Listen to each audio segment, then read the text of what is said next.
Our world, Earth, a planet inhabited by more than 2 million different species, and humans. We are just one of those species, the species that transformed the planet.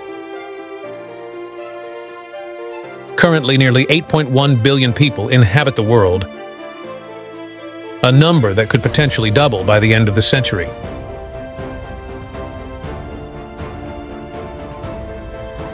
Humanity's reach now extends across almost all continents, and it has even begun venturing tentatively beyond our world. Over half of the global population resides in cities or comparable urban environments. The planet we inhabit appears ordinary and commonplace. We instinctively assume it to be the sole historical context of human existence. However, it is not.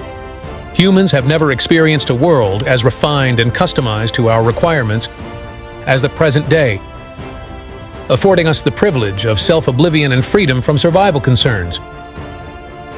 Yet we constitute a fortunate minority, since for more than 99.9% of human history, life was completely different.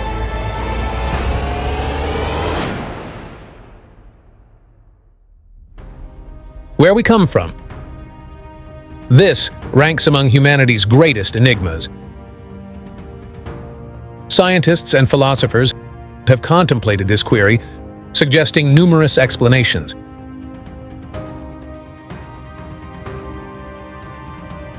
In their quest for answers, scientists gather evidence and formulate theories rooted in their observations.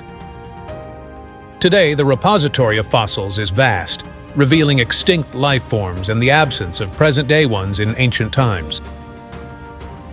By excavating deeply into the Earth's layers, strata are uncovered, each containing progressively older fossils. This robustly suggests that contemporary life forms trace back to distinct and ancient predecessors. Since the mid-19th century, owing to Darwin, the theory of evolution stands as the most enduring effort to elucidate the seemingly diverse array of living organisms. Among the myriad interpretations of evolution that put forth by Charles Darwin is the most widely embraced. Evolution entails the concept of species descending and gradually increasing in complexity over time. In his work, The Origin of Species, Darwin introduced a groundbreaking theory regarding the lineage of living creatures, sparking a discourse that has transcended biology to encompass all fields of knowledge. This unbroken lineage commences with bacteria, which emerged nearly 4 billion years ago, embarking on the remarkable journey of proliferation and diversification into billions of distinct species. Evolutionary theory posits that all living organisms share a common ancestor from which they have descended. Opposed to the evolutionists are the creationists. Darwin's release of his book, The Origin of Species, in 1859 challenged conventional Judeo-Christian convictions. At the outset of the previous century, a fierce battle ensued between creationists and evolutionists. Creationists advocate for the presence of an intelligent designer who serves as the source of the universe. The theory of evolution need not contradict that of creation. It does not oppose the concept of a creator, as science does not delve into the realm of initial causes. In this context, it solely seeks to ascertain whether living entities undergo alterations over time and the forces or mechanisms that drive these changes. Creation involves not the alteration, but the radical generation of something. Conversely, evolution concerns the alteration of particular entities that pre-existed.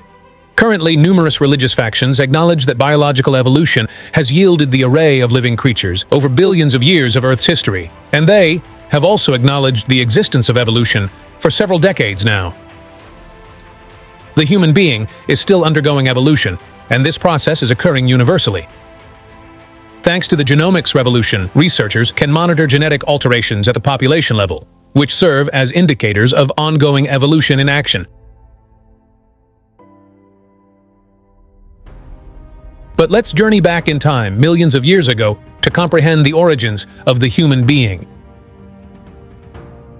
The grand odyssey of human evolution commenced 10 million years ago. The Earth had transformed into a world that we could already recognize.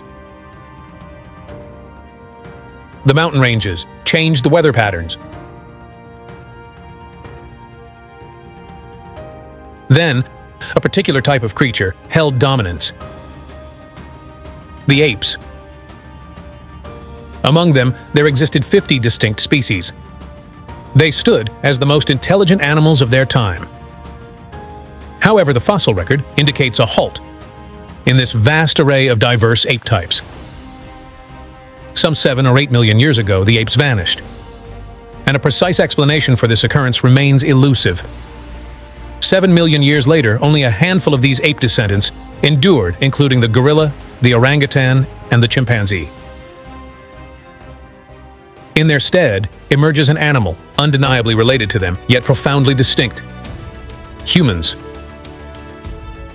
No other creature has thought like us, constructed like us, or dreamed like us.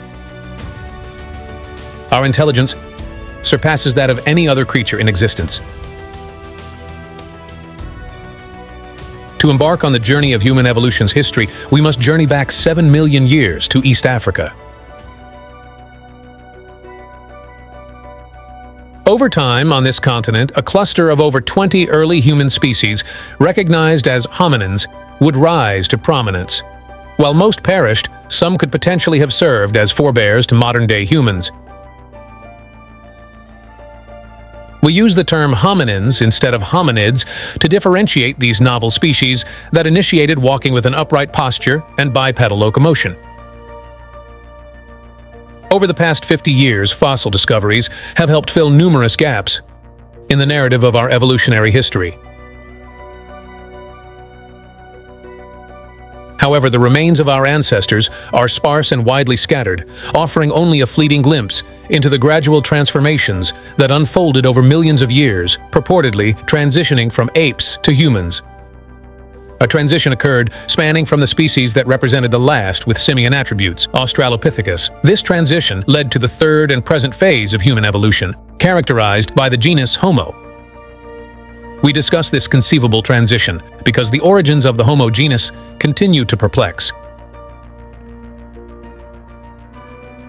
The most significant enigma confronting paleoanthropology today revolves around comprehending the how, when, and where of the shift from Australopithecus to Homo.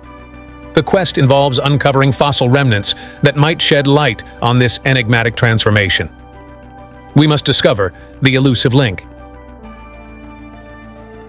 Walking upright on 2 legs stands as the distinctive hallmark of the hominin lineage. Bipedalism set the initial hominins apart from their 4-legged ape counterparts.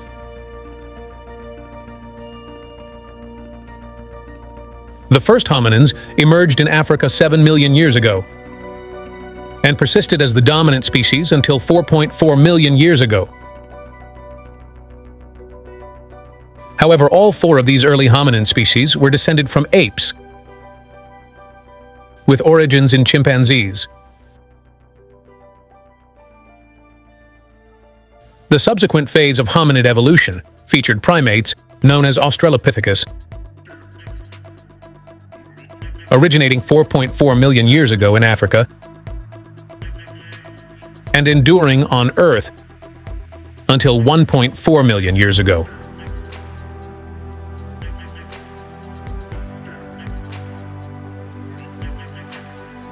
The ongoing third phase of human evolution encompasses individuals from the Homo genus. 8 species within this genus have been identified. The earliest species within the genus likely originated over 2 million years ago, placing them in the same time frame as certain Australopithecines. However, in contrast to preceding hominins that displayed a blend of simian characteristics, Homo species exhibited distinct human traits. Their cranial capacity surpassed that of any other hominid.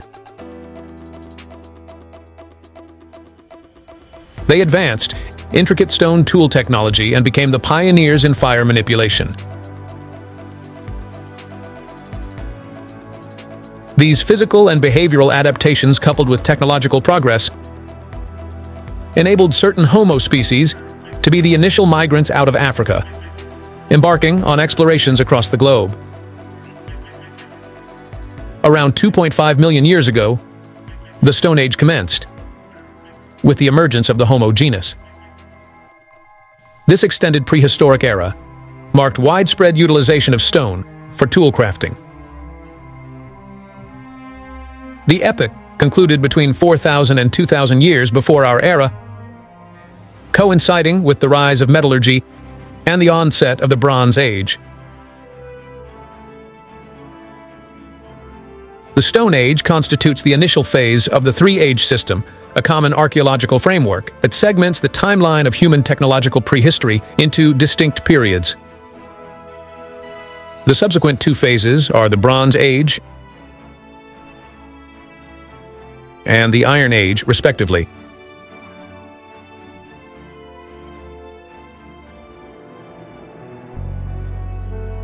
The transition around 2.5 million years ago from Australopithecus to Homo poses a significant puzzle.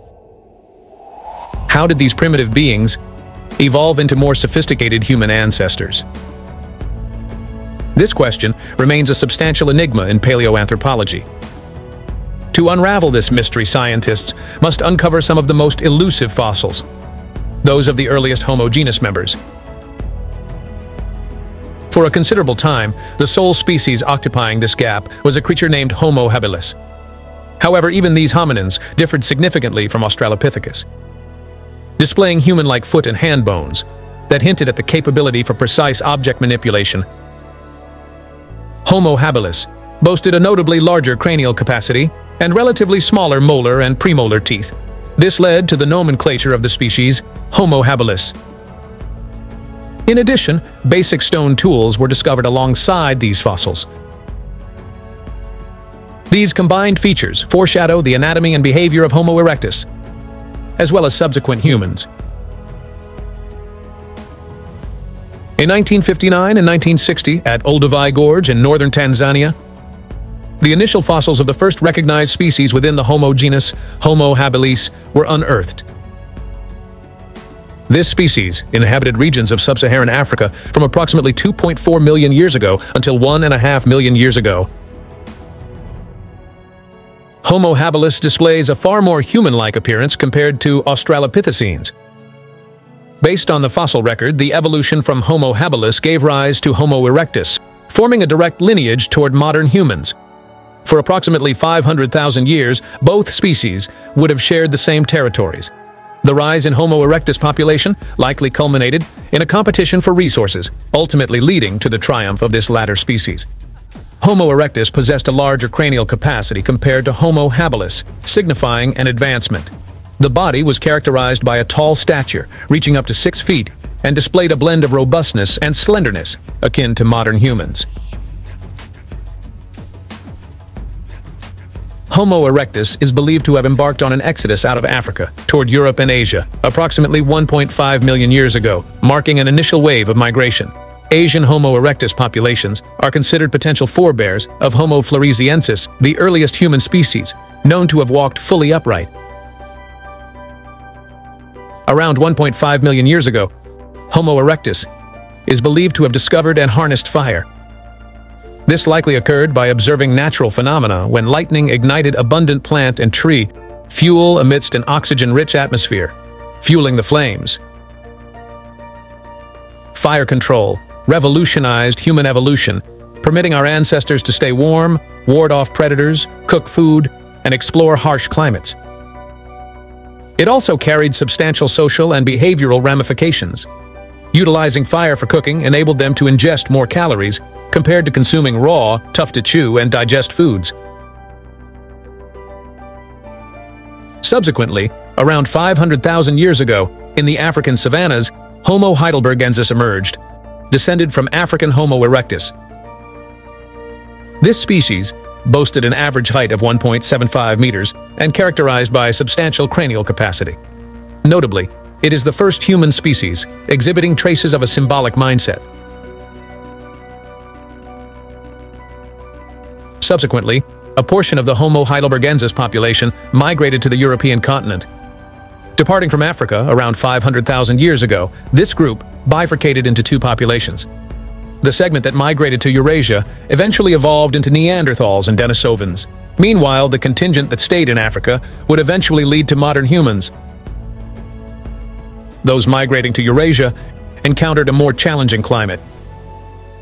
This epoch was marked by substantial climatic fluctuations induced by a slight shift in the Earth's axis, tilting the North Pole away from the Sun.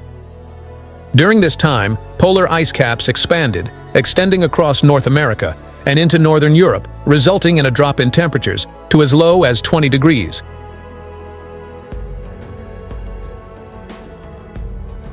Around 450,000 years ago, the frigid conditions of the Ice Age would give rise to a new human species in Europe.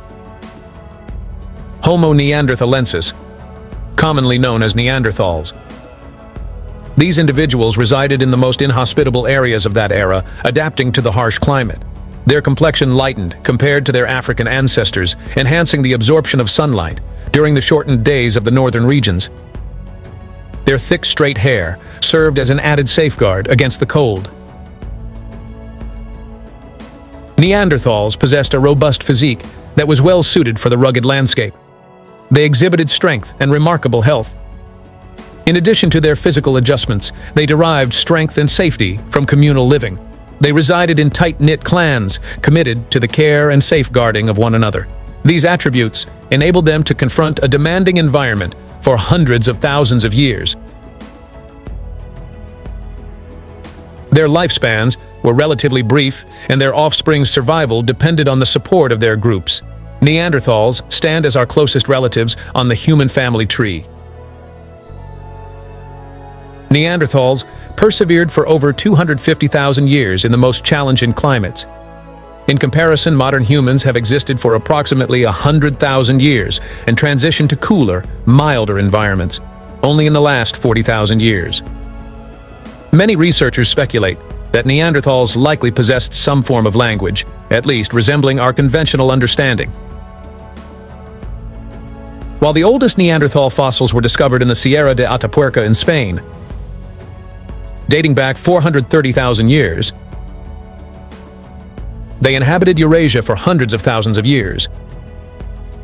Neanderthals expanded their territories westward to the Atlantic coast of Europe and eastward to Central Asia. Their habitats extended as far north as present-day Belgium, marking them as the first humans to endure a frigid glacial environment. In the northern regions, apart from adaptations that aided their survival in severe winter conditions, Neanderthals also developed substantial brain sizes. Their brain sizes were comparable to, or even larger than those of modern humans. And this increase might have contributed to another form of adaptation: culture. This collective information indicates their intelligence. Archaeological findings imply that Neanderthals possessed a relatively intricate culture. They constructed shelters, fashioned clothing, and crafted sophisticated tools. Despite their cultural strides, around 40,000 years ago, Neanderthals inexplicably vanished. Certain scientists hypothesize that they were either eliminated or outcompeted by modern humans who migrated from Africa to Europe around the same period as the Neanderthal extinction. Another theory proposes that Neanderthals interbred with modern humans, becoming assimilated into a substantially larger human populace. This possibility could elucidate why the majority of individuals, regardless of European or Asian heritage, possess 1 to 2% Neanderthal DNA in their genetic makeup. Various theories link the Neanderthal disappearance to a blend of climate alterations and the compounding impact of recurrent demographic downturns. Alternately, some theories attribute their extinction to diseases introduced to Eurasia by Homo sapiens. Yet, a significant number of researchers are cautious in even proposing theories regarding the root causes behind their disappearance. The situation could potentially arise from a culmination of multiple factors. Around 370,000 years in the past, a fresh species emerged in Eurasia, gradually extending its presence across eastern and southern Asia, along with portions of Melanesia. These are the Denisovans, deriving their name from the initial fossil discovery site, the Denisova Cave, nestled in Siberia's Altai Mountains, where findings were first unearthed in 2008. The precise position of Denisovans within the framework of human evolution and the Homo genus remains an enigma, awaiting clarification. According to researchers' conjectures, the group is believed to have descended from a lineage of Homo heidelbergensis. This species, which migrated from Africa to Eurasia roughly 700,000 years ago, diverged into two distinct branches. One branch evolved into the Neanderthals, venturing towards Europe and Western Asia. The other branch, responsible for the emergence of the Denisovans, embarked on an eastward migration, potentially spanning from Southeast Asia to distant locations like the Philippines and New Guinea. Numerous genetic investigations suggest a complex interbreeding among Neanderthals, Denisovans, and ancient Homo sapiens. The Denisovans eventually vanished approximately 30,000 years ago. Notably, significant traces of Denisovan genetic material have been identified in contemporary human populations of Oceania, encompassing regions such as Papua New Guinea and Australia. Concurrently with the Neanderthals' expansion into Eurasia, approximately 300,000 years ago, the African lineage of Homo heidelbergensis underwent a transformation, giving rise to a novel species, Homo sapiens. This marked the emergence of a new entity, the earliest member of an exceptional lineage, our own. The most ancient Homo sapiens remains, dated back 350,000 years, were unearthed in Morocco.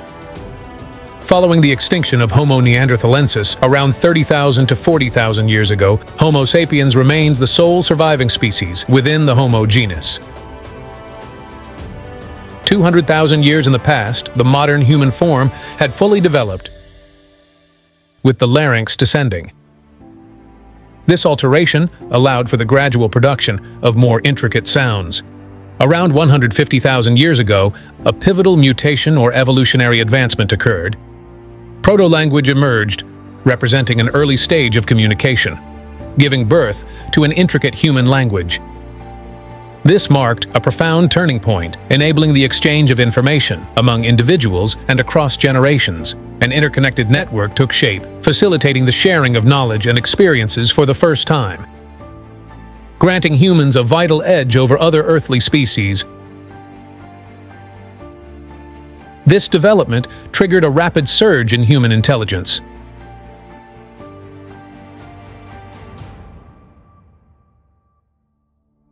By around 100,000 years ago, humans had evolved adept hands and rudimentary tools.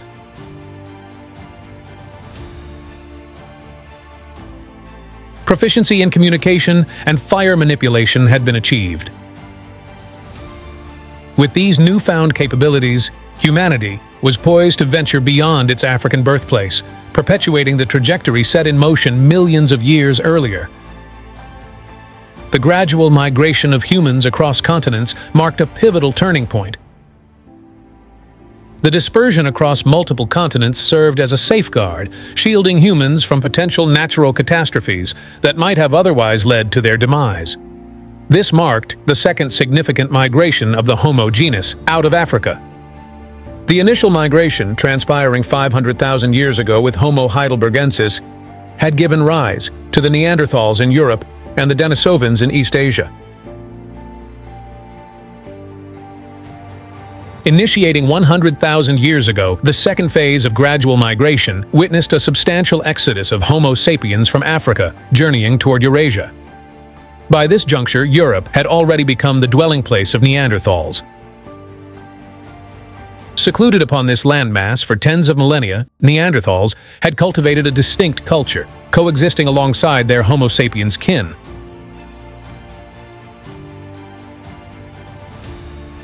Around 50,000 years in the past, while modern humans embarked on a northern expansion, the world's climate took an adversarial turn.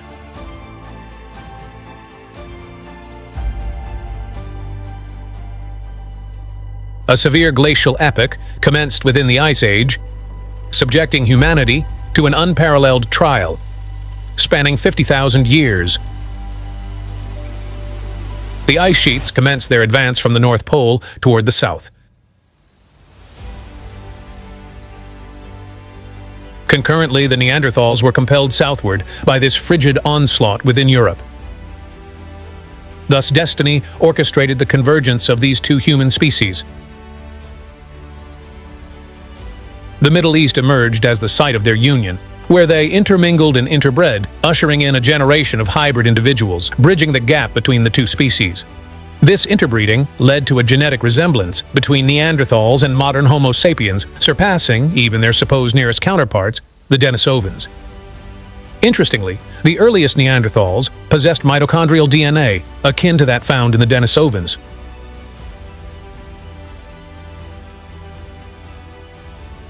Subsequent to this juncture, an increasing influx of Homo sapiens journeyed from Africa to Europe.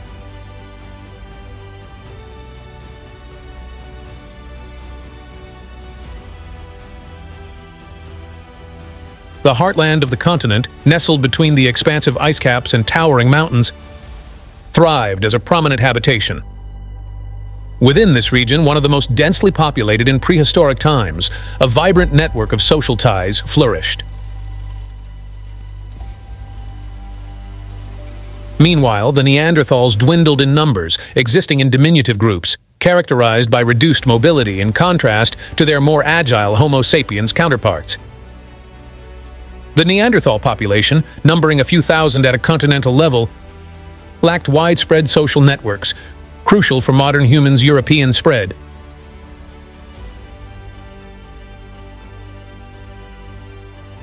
Homo sapiens' faster, more successful reproduction conferred an edge. Neanderthals' disappearance led to a merging of populations. Yet their genes endure within our DNA.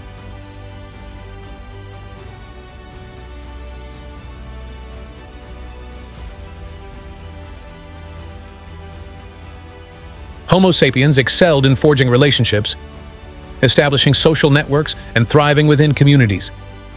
This exponential feedback loop fostered increasingly innovative and swiftly evolving populations.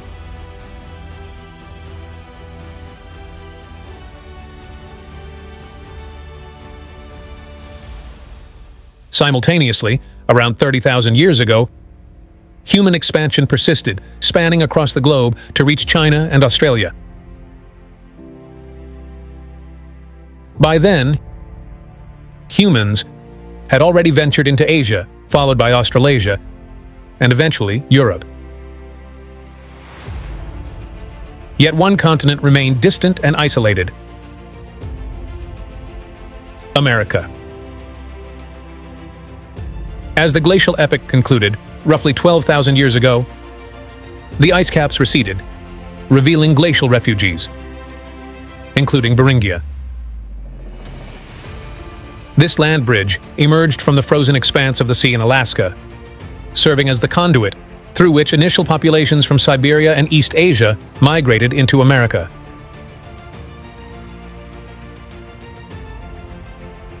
Geneticists posit an interbreeding event around 20,000 years ago between these two groups. The Asian lineage is thought to have contributed 60% to the genetic makeup of the initial Americans. However, uncertainties persist regarding their entry route, the number of migrating groups, and the exact timing.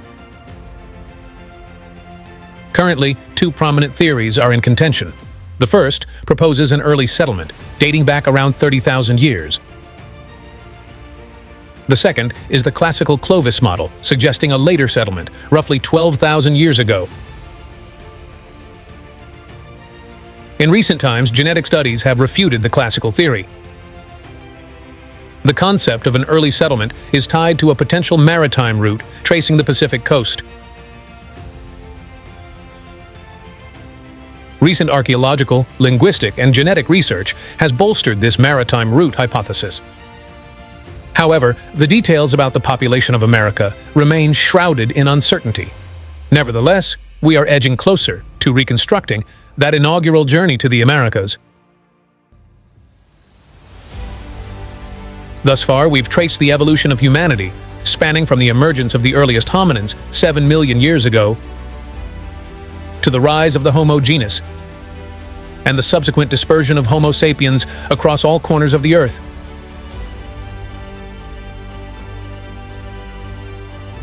Yet all our assertions regarding evolution in this documentary constitute a perpetually evolving realm of understanding. Recent discoveries have rendered the history of the human lineage an intricate and enigmatic family tree.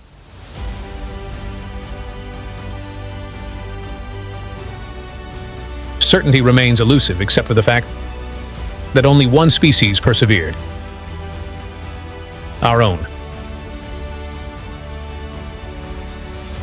Moving forward, humanity embarks on a trajectory marked by the establishment of the first civilizations. Intricate societies and the emergence of the very first empires. From this juncture, we delve into an era commencing with the conclusion of the Quaternary Era's last ice age. Over the course of 10 millennia, this period would profoundly influence the existence of nearly every human inhabitant on the planet.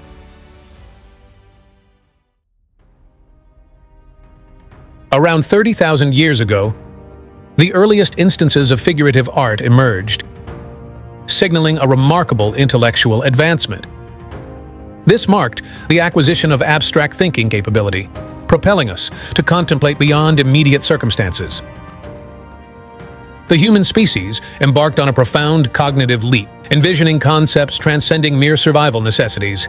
This pivotal juncture set humanity apart radically from all other species on Earth. Amid the fourth and final ice age of the Quaternary Era, approximately 20,000 years ago, humans traversed the planet, foraging fruits and hunting game. Upon identifying regions abundant in game or edible plants, human groups would establish temporary encampments until resources were depleted. Over time, stable settlements or towns focused on hunting and gathering gradually emerged. This gradual shift marked the transition to a sedentary lifestyle for humanity. Among the earliest settlements of this kind, a sequence of staggered settlements existed in northeastern Africa, notably present-day Egypt, dating back 19,000 years. During that time, North Africa thrived as a lush jungle, with abundant fauna and vegetation. However, the Ice Age's end prompted desertification, forming the Sahara Desert. Yet, the Northeast remained fertile due to the Nile River, the world's longest, originating in Lake Victoria and flowing north to the Mediterranean. An additional region showing ancient indications of grain cultivation is Palestine. About 13,000 years ago, Palestine constituted a segment of the Fertile Crescent, a region characterized by highly favorable conditions. The expanse, encompassing and surrounding the Tigris and Euphrates rivers, is referred to as Mesopotamia. More steadfast and abundant settlements focused on agriculture and livestock emerged in that area. Meanwhile, in the Americas, initial agricultural methods emerged around 10,000 years ago in the Andes Mountains of Peru. Subsequently, during the 7th millennium, agricultural practices took root in various Mesoamerican regions, including what is now Mexico. However, let's return to the Middle East. Approximately 7,500 years before our era, Jericho, the world's oldest inhabited city, commenced cultivating wheat. This period also saw the domestication of pigs and goats in that region. Palestine at that time remained at the forefront of civilization. As the 6th millennium commenced, agricultural techniques achieved notable refinement across Mesopotamia. Water storage and distribution were enhanced through the construction of dams and canals. Farmers generated surpluses beyond their consumption needs, prompting certain individuals to specialize in crafting diverse commodities. In the future city of Ur, this specialization birthed a community of seafaring merchants voyaging along the Arabian coasts. Amid agricultural communities, religious beliefs and superstitions disseminated rapidly, giving rise to a myriad of rituals. Specialized priests emerged to ensure appeasement of the gods. Consequently, each settlement forged its unique mythology. In Anatolia, the sole cultural stride during the 6th millennium manifested in fortress construction, a response to recurrent incursions from neighboring nomadic groups. Unlike Mesopotamia, Egypt enjoyed more favorable conditions, which led to a lack of awareness about the advancements in other regions. Consequently, Egypt persisted with a Mesolithic tradition of gathering and hunting through the 6th millennium. Conversely, the Neolithic culture expanded from the Near East to Europe. Around 6,000 years ago, the initial agricultural communities emerged in southeastern Europe, gradually disseminating along the Mediterranean coastline. Throughout that millennium, simultaneously, agriculture takes root in the Indus Valley, modern-day Pakistan. Over the course of the 5th millennium, the Neolithic culture solidifies and extends across Europe, Africa, and Asia. This era marked substantial prosperity, driving global population growth from approximately 10 million to 50 million. Notably, the megalithic culture emerges in Europe and Central Africa during this epoch, characterized by the construction of significant stone structures. These monuments are believed to be linked with novel rituals and beliefs. Greece embarked on navigational development, exploring the Aegean Sea and reaching Crete. Agriculture slowly extended across Asia via the Indus Valley. Meanwhile, in parts of Mexico and Peru, hunter-gatherers transitioned to a settled existence, engaging in animal domestication and pottery. Simultaneously, Mesolithic communities emerged along China's Yellow River, cultivating rice. Nomadic cultures arose in the Baikal region, subsequently dispersing to Siberia and Central Asia. United by language, other human groups populated North Africa and the Arabian Peninsula. Yet the region of Lower Mesopotamia near the Euphrates and Tigris mouths witnessed the most significant advancements.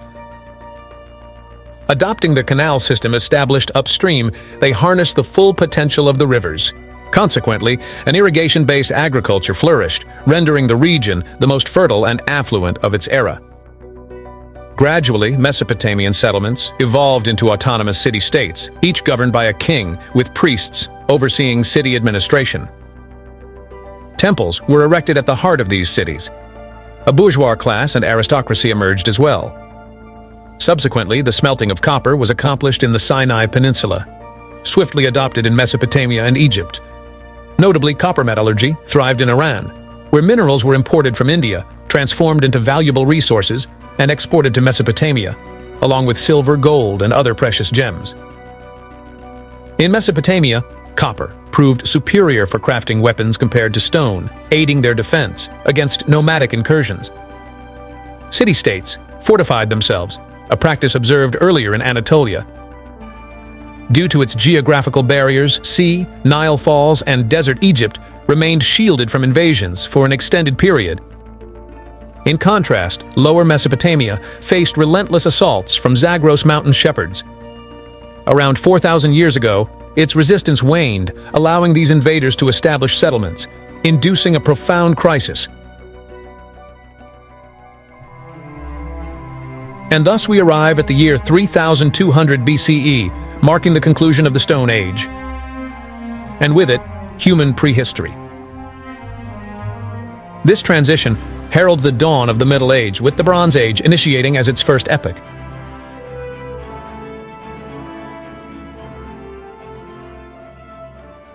Two and a half million years of evolution have passed since the appearance of the first hominids on Earth to the emergence of the first species of humans that inhabited Africa 200,000 years ago and then migrated from there to the rest of the planet. During that period that we consider prehistory, and that reaches the year 3200 before our era, the human being went from being a nomadic hunter-gatherer to building the foundations of complex civilizations.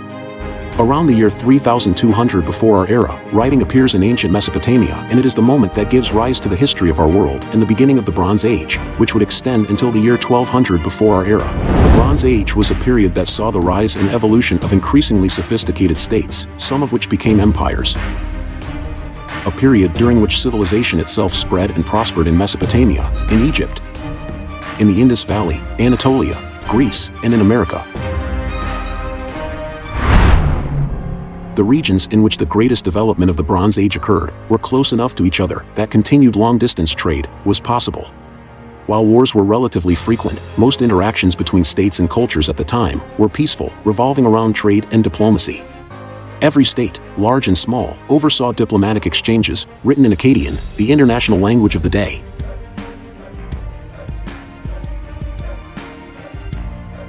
Although the first cities began to emerge in prehistory, around the year 8000 before our era, like Jericho in Palestine, Catalhoyuk in present-day Turkey, or the first cities of Mesopotamia. The first great civilization was Sumeria. This civilization arose after the rearrangement of the Mesopotamia region, after the invasions it had suffered from the shepherds of the Zagros Mountains. Mesopotamia went through several centuries of disorder and decline, but the invaders ended up assimilating the culture of the region they had conquered and strove to reach the previous standard of living. Thus arose the Sumerian civilization. The Sumerians dominated Lower Mesopotamia throughout the 4th millennium. Its main city was Uruk, located on the eastern bank of the Euphrates River. A new type of material began to be developed there in Mesopotamia around the year 3000 before our era. Bronze. And this marked the beginning of the Bronze Age. Bronze was important because it revolutionized warfare and, to a lesser extent, agriculture. The harder the metal, the more deadly the weapons created from it, and the more effective the tools. At the same time, right there, writing is born, which makes it possible to document trade and finance. Around 3100 before our era, the Sumerians had an authentic script. They wrote on clay tablets, using a punch that produced wedge-shaped marks. This type of writing is known as cuneiform writing. Writing was then a very complex technique, since the Sumerians had a sign for each word, which meant a huge inventory of signs that only the priests mastered. This provided a lot of power to the priestly class. Thus, Sumerian is the oldest language of which we have written evidence.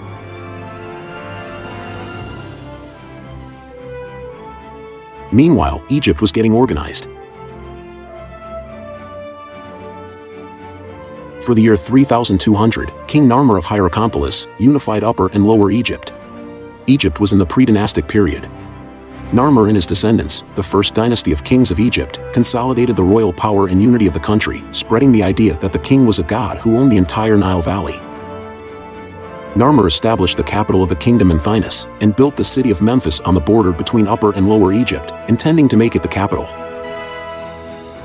Thus, in the year 3200 before the current era, the first nation-state in the world was formed. Under the first dynasty, the Egyptians built canals, with which to irrigate the areas of the valley farthest from the Nile. Specialized workers emerged, boats were devised with which to transport materials on the river, agriculture and livestock were promoted, and other advances that were undoubtedly part of the Canaanite Mesopotamian influence. Egypt continued to receive and assimilate Sumerian knowledge. Shortly after the year 3000, they had adapted the Sumerian writing system, but, instead of writing on clay tablets, the Egyptians used a more sophisticated medium. Their signs did not become schematic like the Sumerians. On the contrary, they represented very clear figures, but following the Sumerian principle that a sign corresponded to each of the words, with all the complexity and elitism that this entails. Egyptian writing is known as hieroglyphic writing. Around the year 2280 before our era, a first period of Egyptian history ends, known as the Archaic period, and the so-called Ancient Empire begins, in which the heyday of Pharaonic Egypt occurs, the era of the pyramids. A period of Egypt, for which I leave you a link above to a documentary about it. In the year 2580, Cheops built the largest of all the pyramids. It was located near the city of Giza. Made up of more than 2 million stone blocks, most of which weighed more than 2 tons. Then at his side, the pyramids of his sons, Khafre and Mycerinus, were built.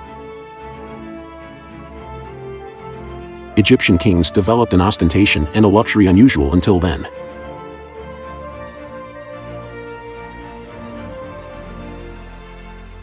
Meanwhile, by the year 2600, the civilization of the Indus River Valley was already reaching its splendor. This civilization may have had a population of up to 5 million people, nearly 10% of the world's population, larger than that of Egypt and Sumeria combined. It spread to cover part of the current states of India, Pakistan, Iran, and Afghanistan. It covered an area of more than 1 million square kilometers, and spanned several periods, up to the year 1900 before the current era. The main settlements are the well-known cities of Harappa and Mohenjo-daro. Its large streets, shops, and large multi-store brick houses were abandoned more than 3,000 years ago. Like the civilizations of Mesopotamia and Egypt, it depended on its river. Like the Nile, the Indus overflowed its banks every year, flooding large areas and depositing fertile sediments. This immense agricultural potential was the basis on which urbanism developed around the Indus River. The Indus cities traded not only agricultural products, but metals such as gold, silver, lead, and tin, jewelry and semi-precious stones, tools, utensils, and pottery. Trade with Mesopotamia was very important. Crossing the Great Desert Plains that separated both regions was a feat for men who traveled on foot and transported their merchandise in wagons. Instead, it had the advantage of not depending on the monsoon. His traces have appeared in Sumerian and Akkadian documents.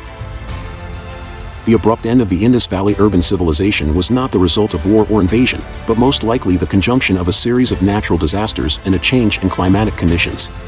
It seems likely that this ancient civilization, like the Maya, suffered from gradual changes in rainfall patterns, which would have made it difficult to grow food for such a large population. Towards the year 1700 before our era, in Mohenjo-daro, there were tectonic movements that caused a change of course of the Indus, fires, floods, and a hasty flight from the city. All of these early great civilizations had one thing in common: water. The Nile River in Egypt, the Tigris and Euphrates in Mesopotamia, and the Indus in Pakistan. It was the rivers that made it possible for these civilizations to flourish. The rivers made the soil fertile, and no other soil was as fertile as that of Egypt, allowing them to feed the workforce that built the Great Pyramids. The Pyramid of Cheops was their greatest achievement.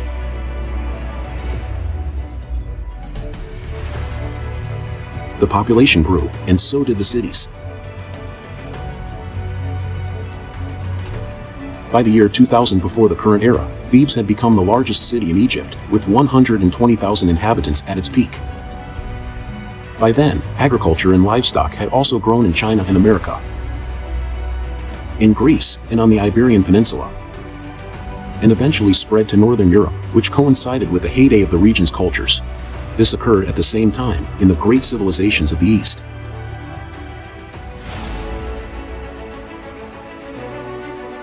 In the year 2500 before our era, Stonehenge was built in the south of England.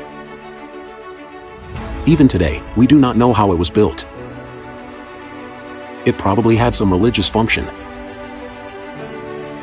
Similar megalithic works were built in other places in Europe. From the year 3000 before our era, commercial exchanges began to increase, not only through trade routes by land, but also by water. The earliest and most extensive trade routes were on rivers such as the Nile, Tigris, and Euphrates, leading to the growth of cities along these rivers. The domestication of camels, later, also helped encourage the use of overland trade routes, linking the Indus Valley with the Mediterranean. This led to cities growing in number wherever there was a port of call, going from caravan to ship and from ship to caravan. The Bronze Age saw the emergence of something new: the increase in large-scale warfare.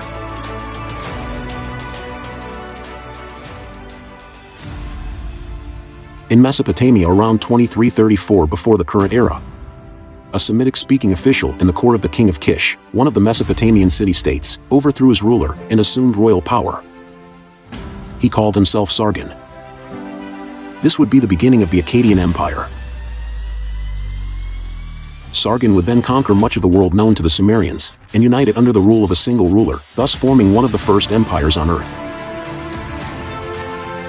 It thus ended the period of powerful independent city-states, united by little more than culture and language, and ushered in a new period of empire under a single, centralized ruler, the concept that would expand greatly after Sargon's death, inspiring all the empires that would follow in the Middle East and Europe. Around the year 1650 before our era, Egypt was attacked by the Hyksos, who rose to power and founded the 15th dynasty.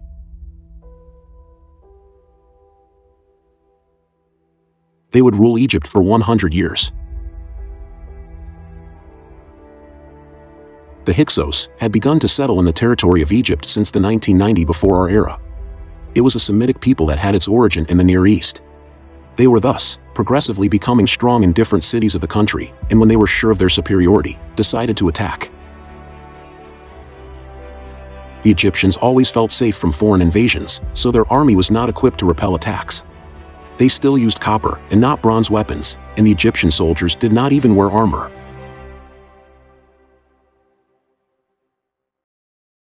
"2,000 years after the appearance of the first civilizations in the East, the first advanced civilization in Europe would arise, on the island of Crete, south of the Aegean Sea. The Minoan civilization. Located southeast of Greece, the island had already received groups in the Neolithic that probably arrived from Anatolia around 7000 before our era. Although from the year 2700 before our era, Crete began to have a boom because of the introduction of the wheel in pottery and bronze metallurgy, it was not until the year 2000 before our era that it flourished as the first advanced civilization in Europe. At its height, its population would reach more than 100,000 inhabitants. From there, the construction of the great palaces, characteristic of this culture, began, particularly in the city of Knossos. Writing also emerged at this time. The island would have been unified under a central power located at Knossos. The commercial exchange with the exterior of the island was very important. Crete was strategically located at the center of maritime communication between Asia, Europe, and Africa.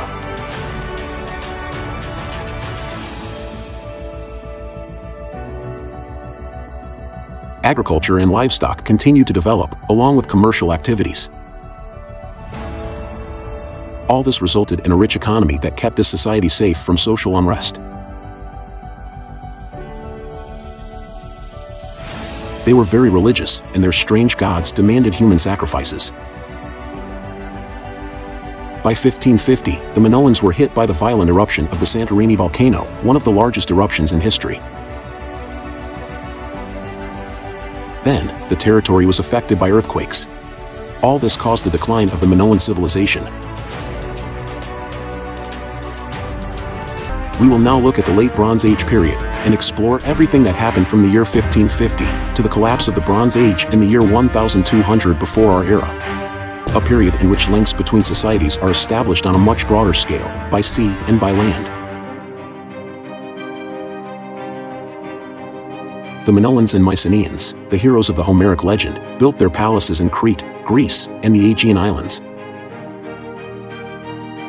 Pharaoh Ramses II, he would reign during this period, becoming the most powerful pharaoh in Egypt. Enemies of Egypt, Hittite warriors, dominated what is now Turkey and northern Syria. While the Canaanites, merchants on the Great Trade Route, controlled what would become the Holy Land, Israel, Lebanon, and Jordan. It was a world made up of many kingdoms, totally different in design and culture, but when archaeologists began excavating these territories, in the 1930s, a disturbing pattern began to emerge. They began to see that the destruction of most of the towns, palaces, and major cities had in all cases occurred in the years around the 1200 before the current era. In this 50-year period, the Mycenaeans are gone, the Minoans are gone, the Hittites are gone, the Canaanites are largely gone, and Egypt is so weakened that it will never be the same again. They were the most important peoples in the world, and they all turned to dust at the same time, within a generation or two. What follows from there will be given an ominous name, the Dark Ages. Civilization as we know it disappears for a couple of hundred years.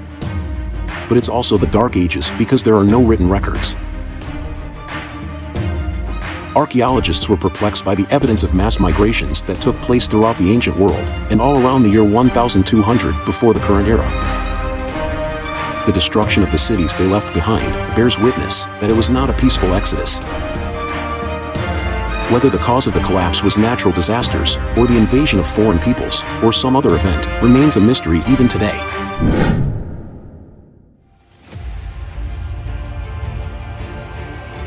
We return to Egypt, and we are in the year 1650 before our era, at which time the Hyksos had seized power over all of Egypt and would reign for 100 years.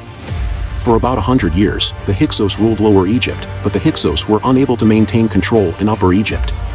In Upper Egypt, the rulers of the city of Thebes rebelled against the Hyksos rule. Meanwhile, they studied and copied the superior weapons of the Hyksos, captured and bred horses, and prepared for the day they would retake Lower Egypt. Finally, Pharaoh Ahmose I expelled the Hyksos from Egypt. The Hyksos had a lasting effect on the culture and military progress of Egypt. With Ahmose I, the new kingdom of Egypt was born, in the year 1540 before our era, as a newly unified nation under the rule of a king. The period of maximum splendor of civilization would begin, the Second Golden Age of Egypt, at which time, it also achieved a great territorial expansion. With the beginning of the period of the New Kingdom, the First Empire of Egypt was born. Egypt was not an empire until the New Empire. That is why we speak of kingdoms, when we refer to the Old Kingdom and the Middle Kingdom, since until the New Empire, Egypt had not extended its domains to other peoples. One of the first pharaohs of this period was Thutmose III. Thutmose III came to the throne of Egypt because his father, Pharaoh Thutmose II, and his great royal wife Queen Hatshepsut, had not had male descendants.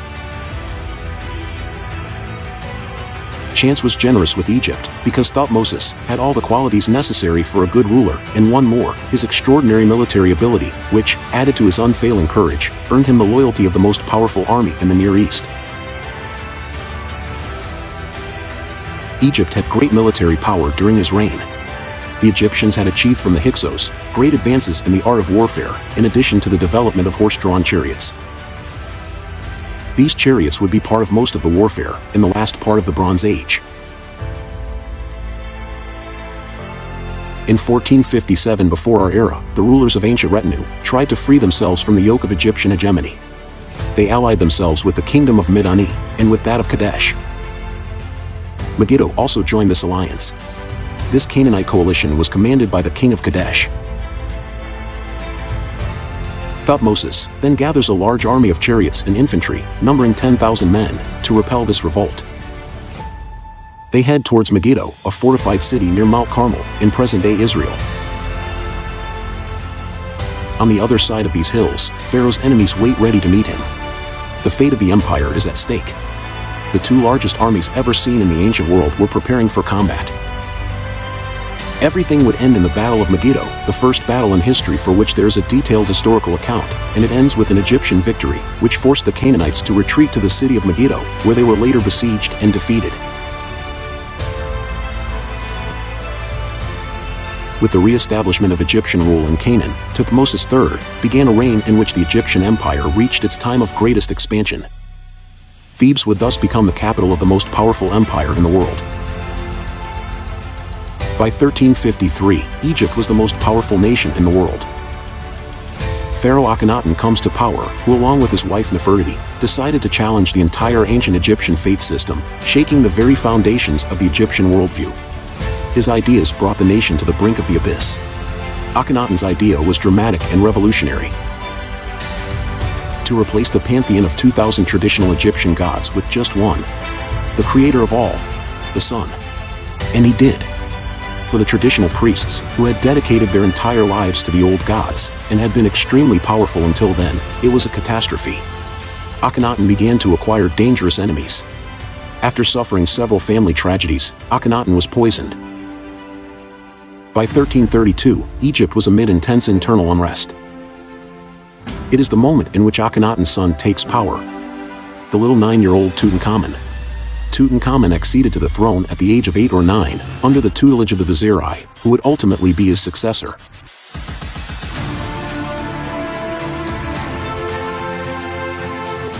The kingdom was economically weak and in crisis after the disruptive reign of Akhenaten. Diplomatic relations with other kingdoms had been neglected, so Tutankhamun sought to restore them, particularly with Mitanni. It was Tutankhamun who rescued the old gods and restored power and prosperity to Egypt.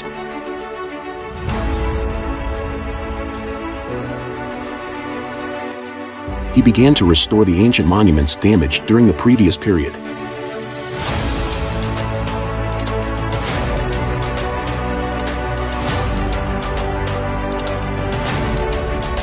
The priests returned, more powerful than ever. And life returned to normal.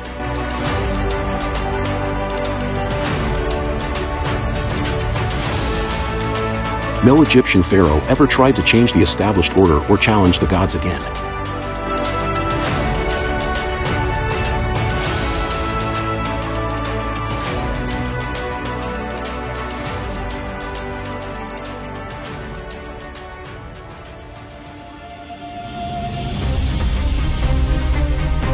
In this second golden age of Egypt, the nation had the most powerful army in all the Near East. The Hittites of Asia Minor were their greatest enemy.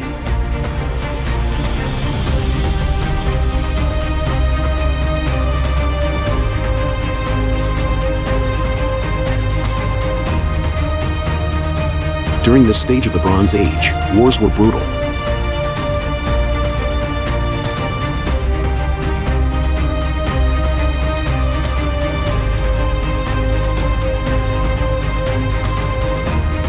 The pharaohs participated in battles from chariots that were used like modern tanks.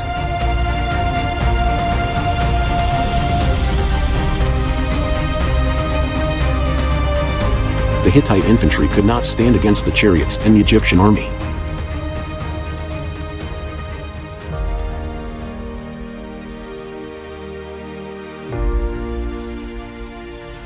But in 1323 before our era, Tutankhamun died at the age of 19.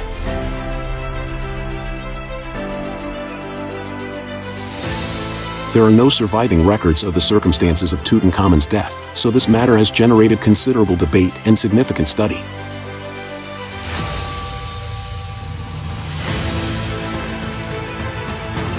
Tutankhamun was buried in a tomb that was unusually small for a pharaoh, in the Valley of the Kings.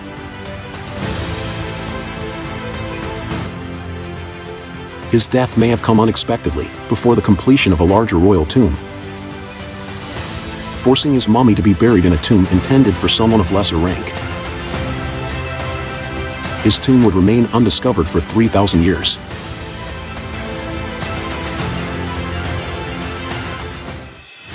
Meanwhile, in the West, Greece was under the power of the Mycenaeans. By the year 1600 before the current era, the Mycenaeans had conquered most of Greece. They had reached mainland Greece around 2000 before the current era. They were an Indo-European people who would have come from Epirus and the Balkans. They were a lower civilization than the earlier settlers they supplanted, and spent 400 years assimilating the higher culture of their predecessors. The Mycenaeans were great warriors. By the year 1400 before the current era, they had invaded Crete and subjugated the Minoans. They were enriched by the culture of the Minoans.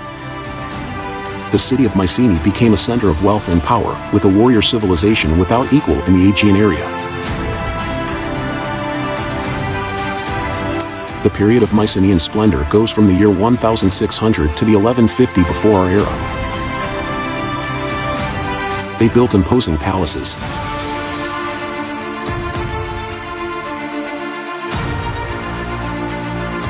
The ruggedness of the terrain in mainland Greece made total control over the Balkan Peninsula impossible. But not the sea. The construction of a powerful fleet allowed them to adventure and conquer overseas, and replace the Minoans as rulers of the Aegean.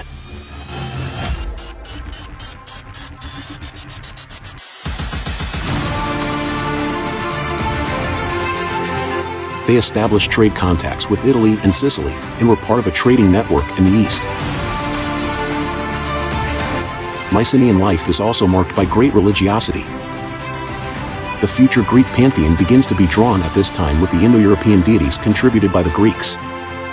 Zeus, Hera, Poseidon, Artemis, Athena, Hermes, Ares, and Dionysus. At this time, the legendary heroes arose. The great Hector,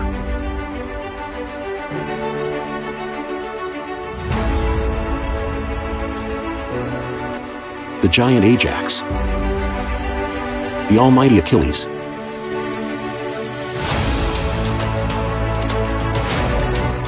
Ulysses,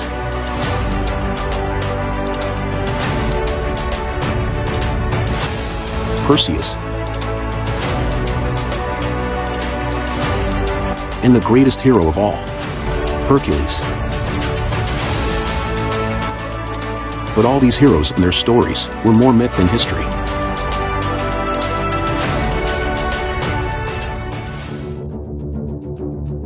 Meanwhile, on the other side of the world, in China, in 1766, the first important dynasty was established, the Shang dynasty.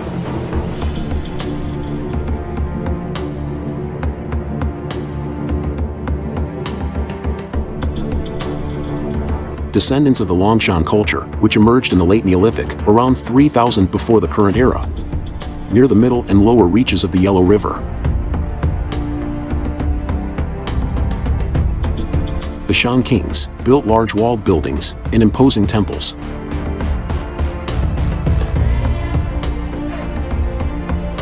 A civilization based on agriculture.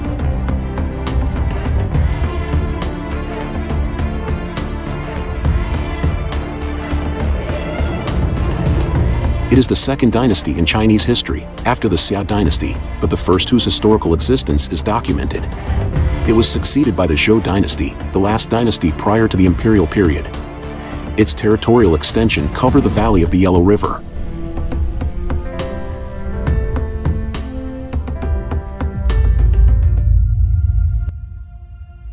By 1279 before the current era, Egypt was still the most important nation in the known world.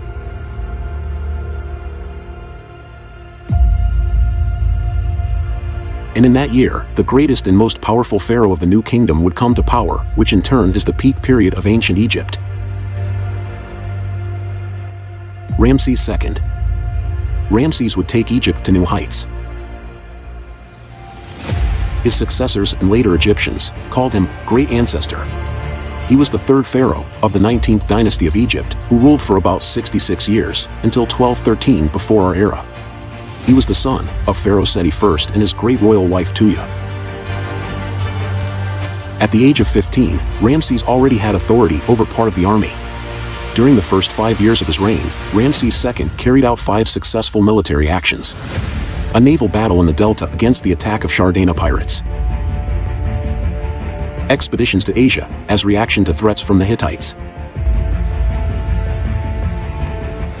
Conquests in Libya, where he established several colonies and built various fortresses to watch over them. And the greatest battle in history up to that time, the Battle of Kadesh. In Asia Minor, the Hittites were expanding their empire. The Hittite king was a great rival of the Egyptian pharaohs. In the 5th year of his reign, Ramses II decided to cut off the Hittite attacks. A conflict in Egypt arose over control of Kadesh. In 1274, Ramses II led his army north, towards Kadesh.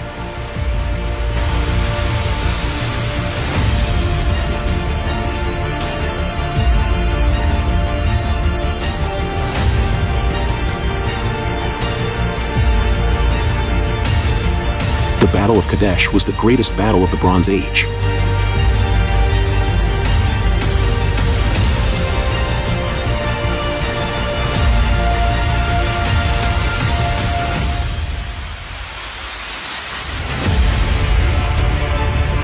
It involved 6,000 chariots.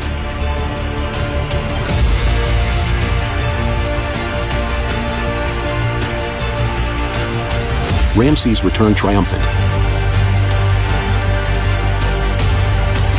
But in reality, in this war, there was no winner.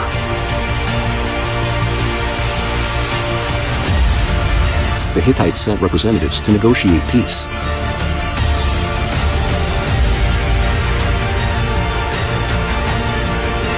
A formal peace treaty was concluded between the parties.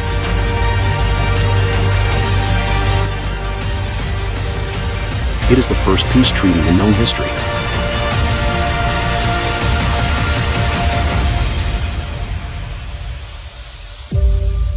To close the deal, the Hittite princess was given in marriage to Ramses.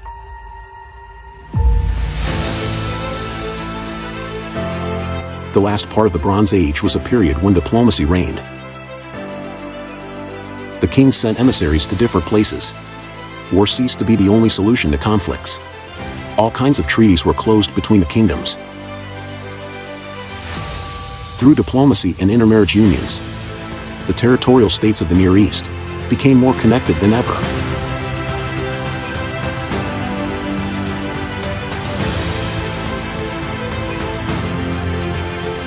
It was an era of great kings, but none more important than Ramses II. He was a great builder. Large buildings were built during his reign.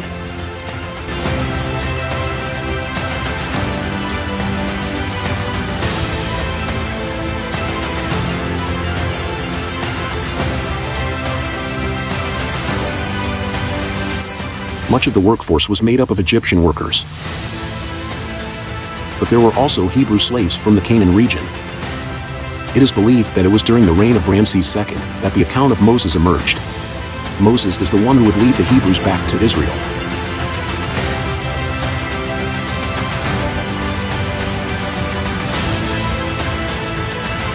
The last part of the Bronze Age was a period of important commercial exchanges. All kinds of products were exchanged. The cities became commercial centers.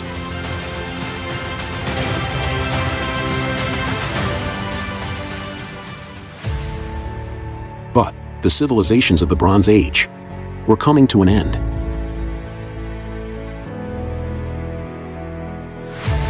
By 1200 before the current era, the Eastern Mediterranean suffered a serious setback. All major cities were affected. The great civilizations of the Bronze Age were collapsing. These, the greatest civilizations of the time, were wiped out. Tens of thousands died or were displaced. Everything collapsed. What happened at the end of the 13th century remains a mystery.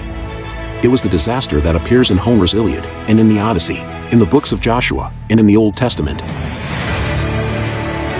But what caused this epic destruction is still a mystery.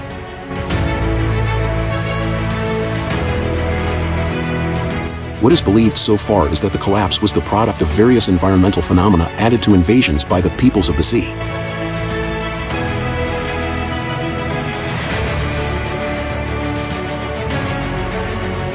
The Near East was affected by droughts. The rivers dried up. The crops were lost. A great volcano erupted in Egypt, affecting the climate of the region.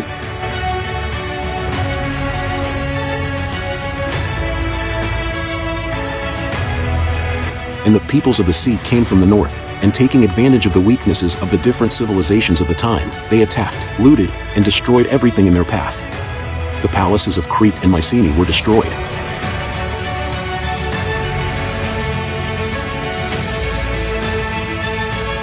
For 200 years, the great civilizations of the Bronze Age were destroyed or seriously impacted.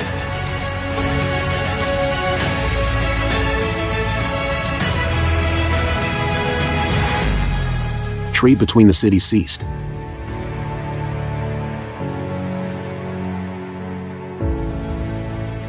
No written records have been identified for a period of 200 years. Europe and the Middle East entered a dark age. What is undeniable is that something totally new emerged after all. For a couple of centuries we will have the Dark Ages, while the melting pot heats up, but from all this, from the ashes, the phoenix is reborn. New political systems and new civilizations arise. The Greeks emerge, and democracy as we know it will eventually emerge. Whatever caused the collapse of civilizations in the Bronze Age had destroyed a world. There was the twilight of the old and the rise of the new.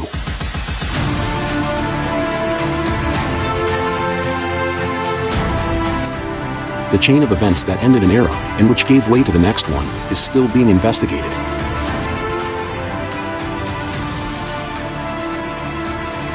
The next period in history is the period of the Iron Age that extends from the year 1200 to 600 before our era. The period of emergence of the Greek civilization, of the powerful Athens and Sparta, of the origin of the Phoenician civilization, of the kingdoms of Israel and Judea, of the Assyrian Empire. And it is also the period in which the Roman monarchy begins to emerge. At the beginning of the 13th century, men learned to melt iron and combine it with coal to produce steel. Iron ore is soft and useless, but steel is a hard metal, so it had incalculable strategic value. With iron, more resistant swords and spearheads began to be made, capable of piercing enemy shields, armors, and helmets. But iron was also crucial in the development of agriculture. By supplying hoes, plowheads, or sickles that are as strong as they are sharp, it made possible bigger harvests with less effort. The discovery took place in the southern Caucasus around the year 1300 before the current era. in an area controlled at the time by the powerful Hittite kingdom. Iron casting techniques were much more complicated than those of bronze, requiring much higher temperatures. The Hittites kept the new technique a secret, waiting to be used on a large scale. Thus, for some time, the civilized regions ignored their existence. However, for the nomadic Indo-European tribes, a few iron weapons could be decisive in small fights with neighboring tribes. So the new techniques spread north among the Indo-European peoples.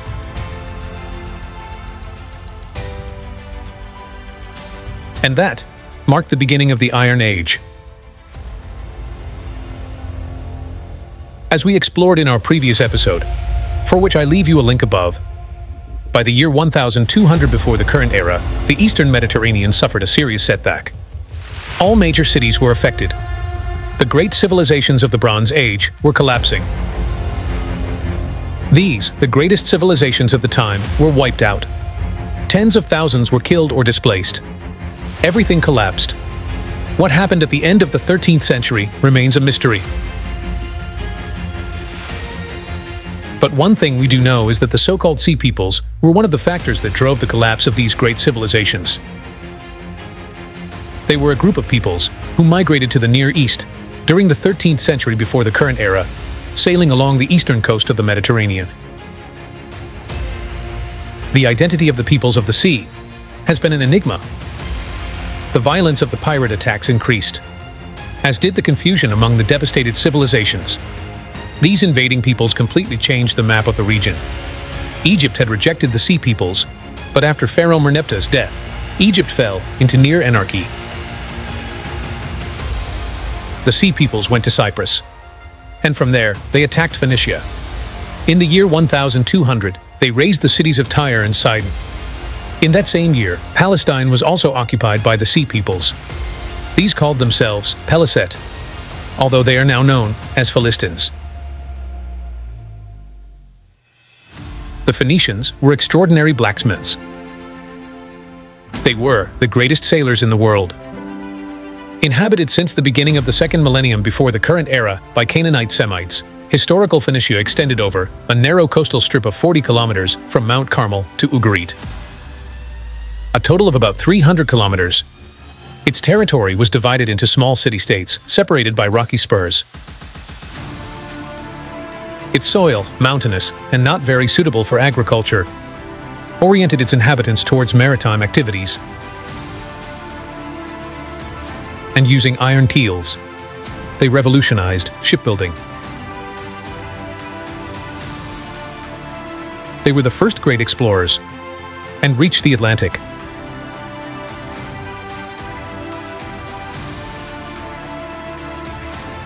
They established trade networks and settled in new colonies and cities.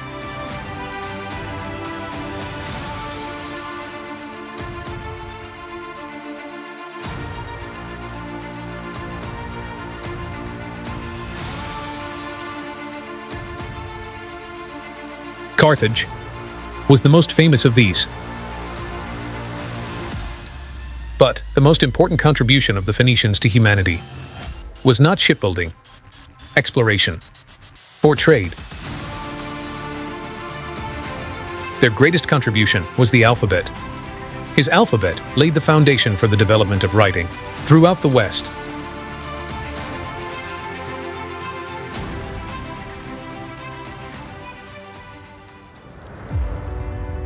In 1191, the king Shubbaluliuma II dies, and with him, the Hittite Empire disappears from history, dismembered by the Sea Peoples and internal uprisings.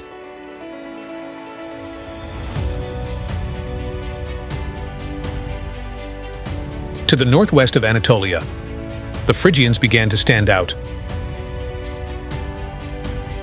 Assyria began a long period of frustrating struggles in which it tried to dominate the surrounding territories without success, but could not control Babylon and especially the powerful kingdom of Urartu.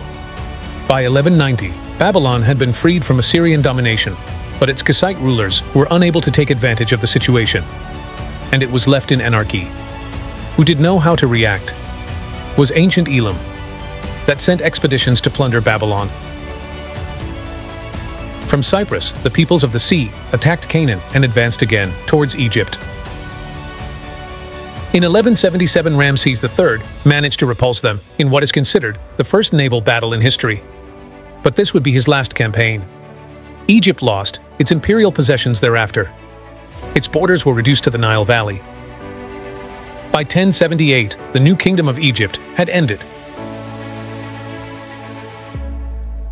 Meanwhile, in the Balkan Peninsula, around the year 1100 before the current era, the Dorians occupied the Peloponnese, completing the conquest of Greece, and definitively ending the Mycenaean Age. Walled cities became self-contained units under Dorian rule, known as polis. Sparta became a major Dorian polis, while Mycenae, Tiryns, and other major cities of the earlier period were burned down and reduced to sad villages. There were, however, a few regions that were freed from Dorian rule.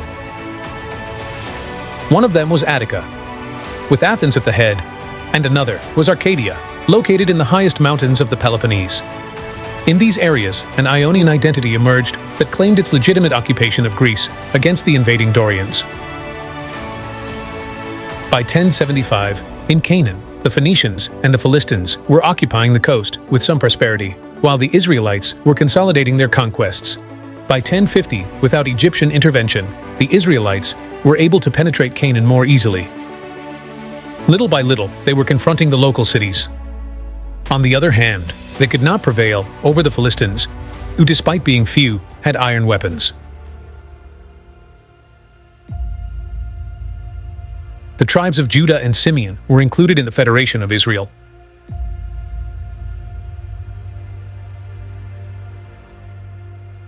By 1024 before the current era, the Hebrews were united behind their first king.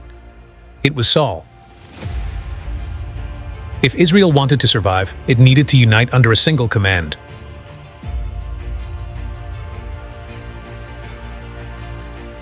Crowned by the prophet Samuel, he thus became the first king of Israel.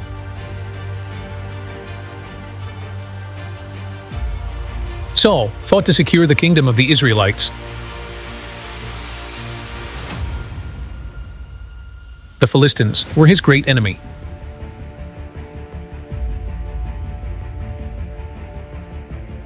The war against the Philistines was constant.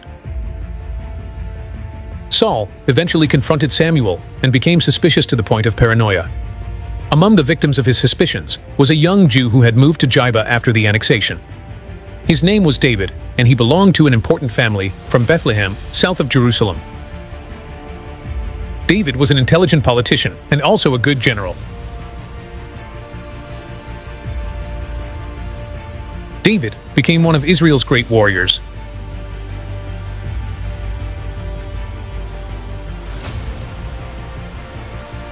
Saul then tried to assassinate David.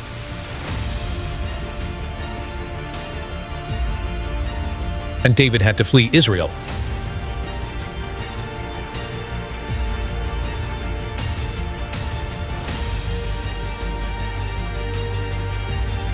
Saul continued his fight against the Philistines. Around 1000 before the current era, a Philistine army once again confronted Israel.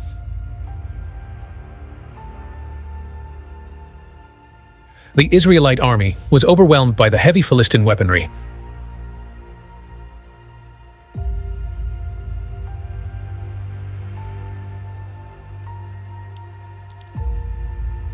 Saul's son died in battle.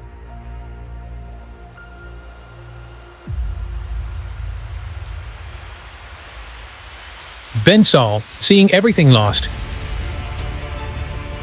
committed suicide.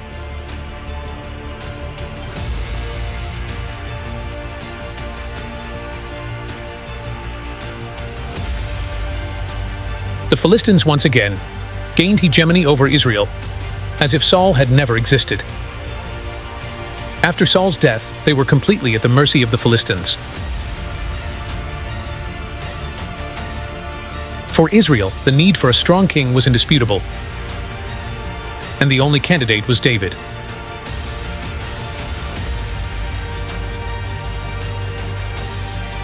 David was proclaimed king of Israel in the year 991 before the current era.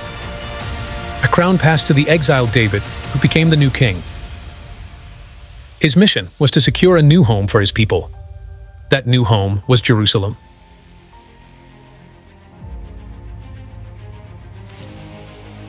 In 990, David led an attack on the city, the one that was captured and became the capital of Israel.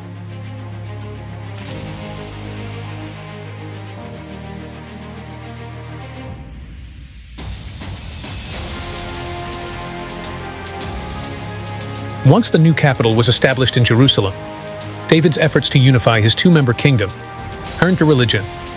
Among the fertile Israelite mythology, the part that offered the most unifying possibilities was the one referring to Moses and his alliance with God. With the nation politically and religiously united, David found himself with the strength to initiate an imperialist expansion. One by one, he conquered the Hebrew kingdoms of Ammon, Moab, and Edom. He then advanced even further north. He did not attempt to attack the Phoenicians.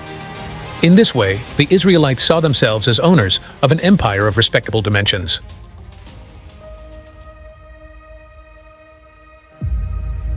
Meanwhile, in China, around 1050 before the current era, the kingdom of Zhou, until then a vassal of the Shang dynasty, began an attack on it. The battle marked the end of the Shang dynasty and the beginning of the Zhou dynasty.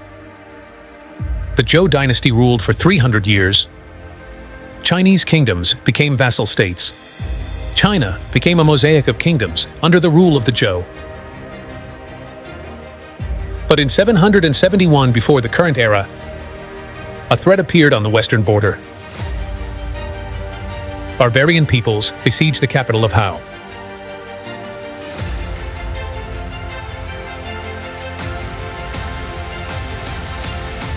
Barbarians breached Hao's defenses.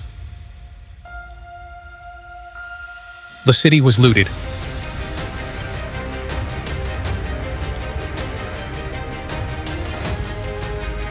The Zhou king had to flee. After Hao was sacked, the Zhou migrated to eastern China. There, they would prevail another 500 years, but the real power over China was no longer in his hands.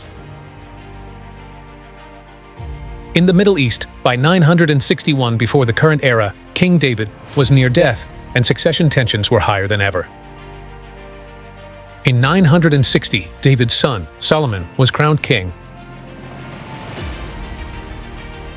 His reign was Israel's golden age. The kingdom flourished. By 940 before the current era, the external situation, until then so favorable to Israel, began to change. In that year, the first king of the 22nd dynasty, Shishong I, came to the throne of Egypt, and Egypt was once again united. After the death of Solomon, which took place in 931, different revolts generated a complete dismemberment of the kingdom. Syria took over northern Israel, and Ammon regained its independence. In 926 before the current era, a king of Egypt, Shishong I, invaded Judah, sacked Jerusalem, and took much of the treasures that Solomon had accumulated.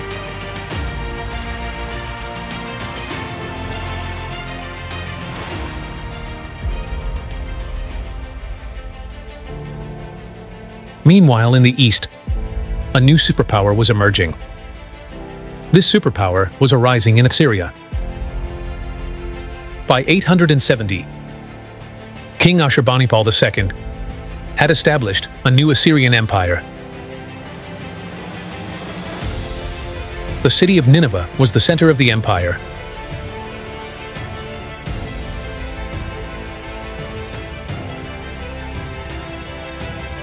Ashurbanipal II, for the first time, had an army fully equipped with iron weapons. This made it the most powerful army on the planet. Ashurbanipal destroyed the Aramean principalities, restoring prosperity to Assyria. In Kalach, he built a large palace of some 24,000 square meters in area. From there, the Assyrian Empire would become the largest the world had ever seen.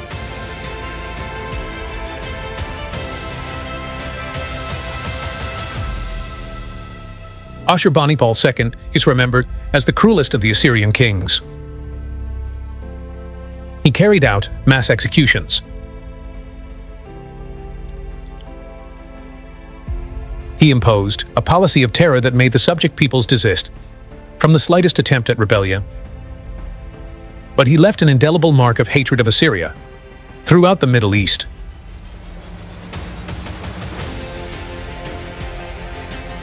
Subjugated populations were deported from their lands, taken to Assyria to work as slaves.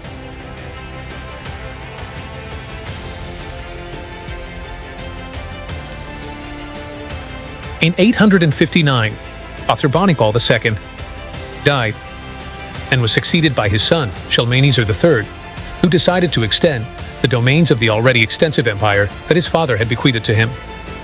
But from 824, after the death of Shalmaneser III, Assyria began a period of decline ruled by weak monarchs. In 745 before the current era, a general staged a coup, ending a dynasty that had ruled the country for 1,000 years. The new king took the name of a great Assyrian conqueror and became Tiglath-Pileser III. Under his rule, Assyria resurfaced. It achieved a huge expansion. He imposed tribute on Israel, Damascus, and Babylon. Tiglath-Pileser III died in 727 and was succeeded by his son, Shalmaneser V. By 622 before the current era, Assyria found itself surrounded by enemies, ready to swoop down on the empire. By 612, the Medes, Babylonians, and Scythians invaded and destroyed Nineveh. It was the end of the Assyrian Empire. In its place, a new empire arose, centered around the greatest city of the ancient world. It was the Babylonian Empire. Nebuchadnezzar II ruled there and made Babylon the most powerful nation in the Middle East.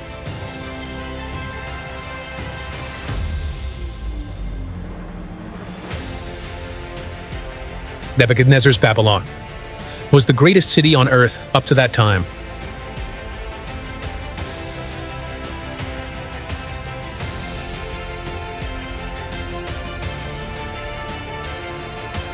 He built the imposing Ishtar Gate.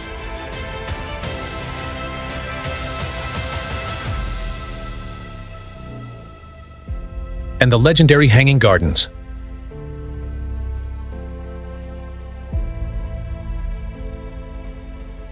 $250,000 people lived in the city.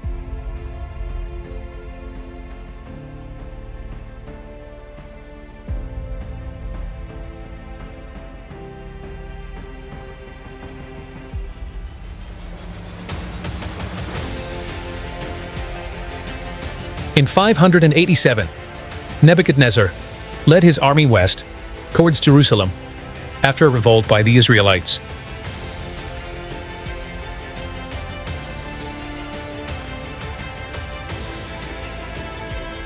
The Israelites took refuge behind the city walls.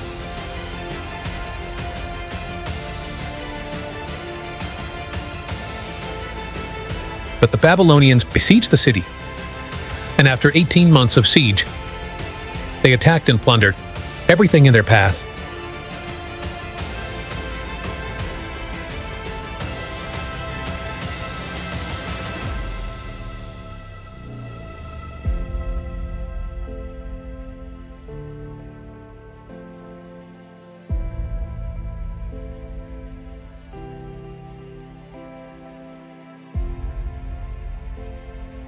They then burned the city, and the Jews were taken as slaves to Babylon.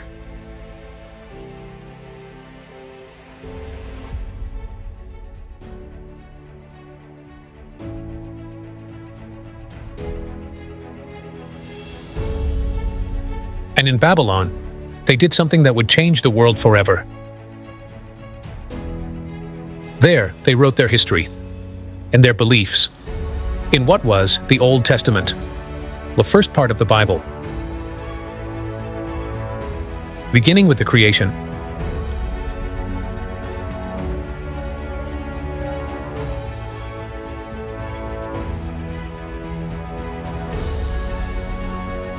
Noah's Ark,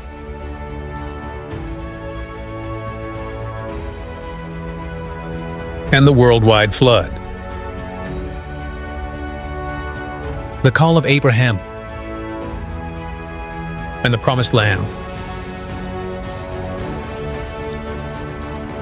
Slavery in Egypt. Moses and the 10 plagues. The Exodus and a return to Canaan. The texts written in Babylon would become the foundation of two great religions. The Jews remained in Babylon for 50 years until the city was conquered by foreign invaders.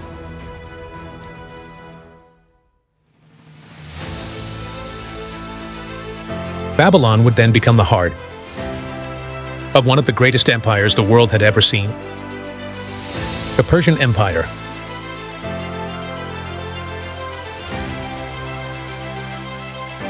But we will explore all about the Persian Empire and everything that happened in the incredible period of time of the classical antiquity in next episodes of our series from the year 600 until the year 500 before the current era. It is the period in which the apogee of the Persian Empire occurs, that of the ancient Greece, the empire of Alexander the Great, the Persian Wars, the clashes between Athens and Sparta, and the rise and peak of the Roman Empire. For an astonishing 2.5 million years, we commanded stone and fire, conquering Earth's expanse. Amidst the frigid grasp of the Ice Age, our dominion expanded. Mastery over plants and animals followed, birthing cities and civilizations. A sprawling network intertwined empires and continents. Below the surface, past seeds blossomed, fueling a dynamic, creative present. Behind this construction's veil, billions of lives' tales thrive. As a species, we craft history daily, an enduring narrative. Thanks, friends, for joining us on this remarkable voyage of exploration, traversing the vast expanse of millions of years in the captivating journey of human evolution.